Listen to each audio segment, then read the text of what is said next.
ce seront des périodes de travail pour vous, que ce seront des périodes d'échec. Ce sont des périodes sur lesquelles vous subirez énormément de pertes. Et il faut accepter ces pertes parce que c'est le fait de pouvoir rapidement expérimenter ces pertes qui vont faire en sorte que vous allez pouvoir le plus rapidement possible avoir du succès et vous rapprocher de votre objectif.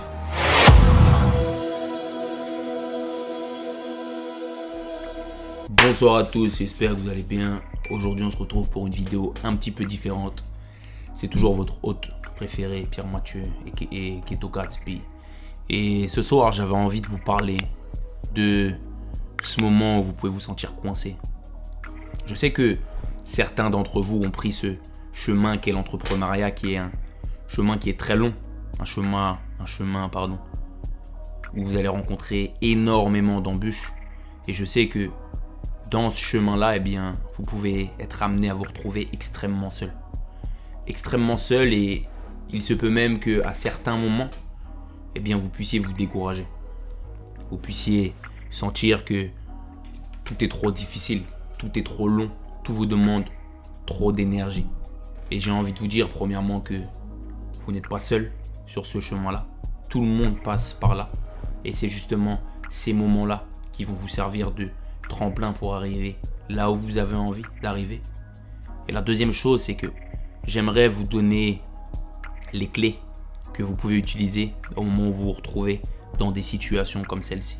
Je me suis retrouvé moi dans cette situation-là très récemment, et je pense que c'est une situation que je retrouve assez souvent parce que j'avance énormément à la frustration. Donc c'est vraiment un va-et-vient, c'est vraiment une montagne qui est constante autour de moi. Et la première chose, comme je vous disais, c'est que j'ai envie que vous compreniez que ça arrive.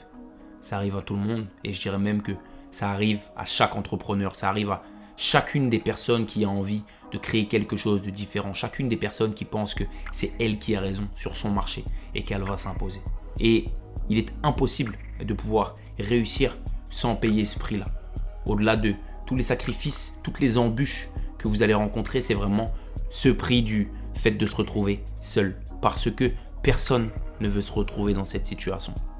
J'aimerais être en terrasse, j'aimerais être avec des amis, j'aimerais être en vacances plutôt que de me retrouver dans cette situation-là de solitude, cette situation-là de découragement. Ça, faut savoir que c'est le calcul que font la plupart des gens déjà dans la société, et encore plus des gens qui commencent à entreprendre et se rendent compte de la montagne de difficultés qui est en train de s'avancer face à eux. Et ce que je voulais vous donner, c'est les clés que moi j'utilise quand je me retrouve dans cette situation-là. Et ces clés, il y en a 4. La première clé, c'est le fait d'effectuer un service minimum. Quand je parle de service minimum, c'est dire que là, vous vous retrouvez dans une situation où vous vous sentez coincé. Vous sentez que tout est trop difficile, tout vous demande trop d'énergie, que vous n'avez pas la capacité mentale de pouvoir produire plus.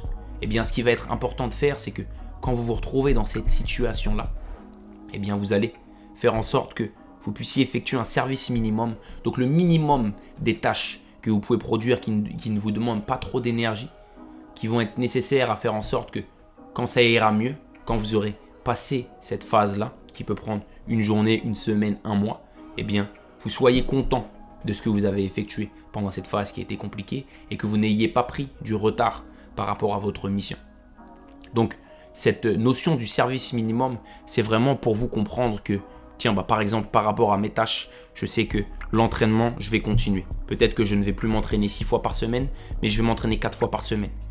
Les sports de combat, je vais continuer. Peut-être que je ne vais pas pouvoir me fixer d'objectifs de training camp ou de combat, mais je sais que je vais au moins aller à l'entraînement.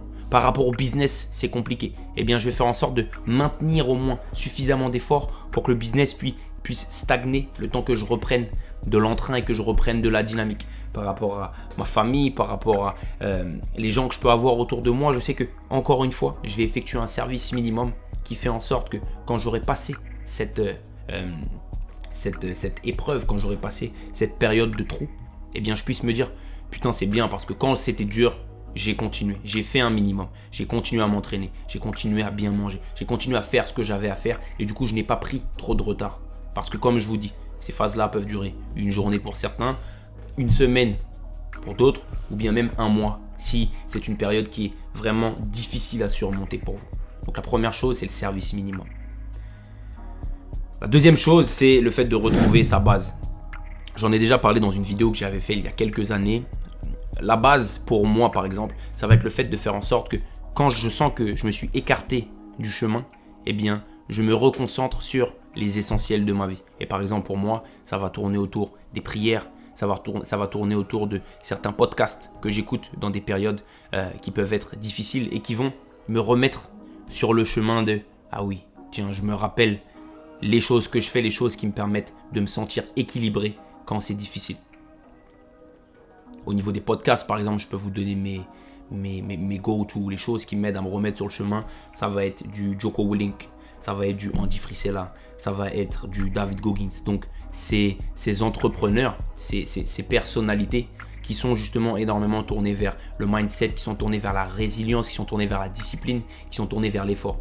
Dans les périodes où je sens que j'ai un coup de mou, eh bien, je vais me remettre sur ce type de contenu-là parce que c'est ce qui va me permettre de me rappeler pourquoi est-ce que je fais ce que je suis en train de faire. Et justement, ça c'est la troisième clé, c'est la transition.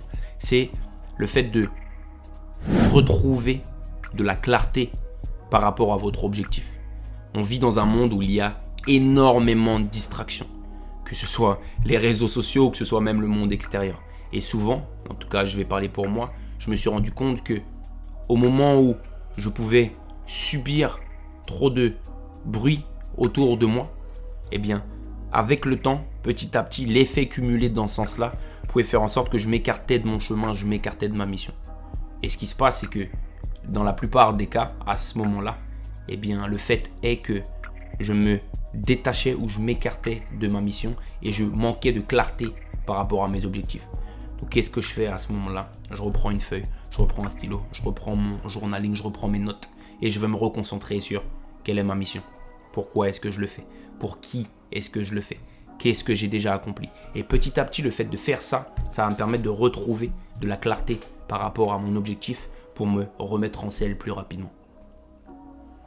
Et la dernière chose, c'est le fait d'accepter que vous êtes dans une période qui est longue, dans une période qui est en ce moment très fastidieuse et dans une période où vous manquez de productivité.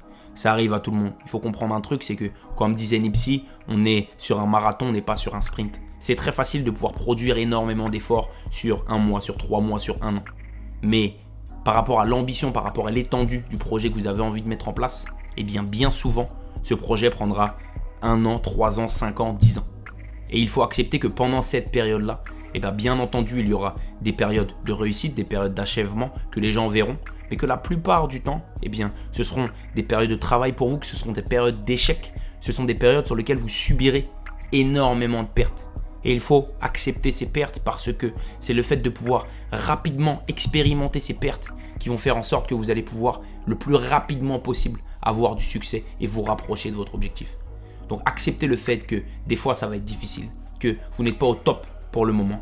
Appliquez ces 3 conseils que je vous ai donnés. Donc le fait de effectuer un service minimum, le fait de retrouver votre base et le fait de clarifier votre mission.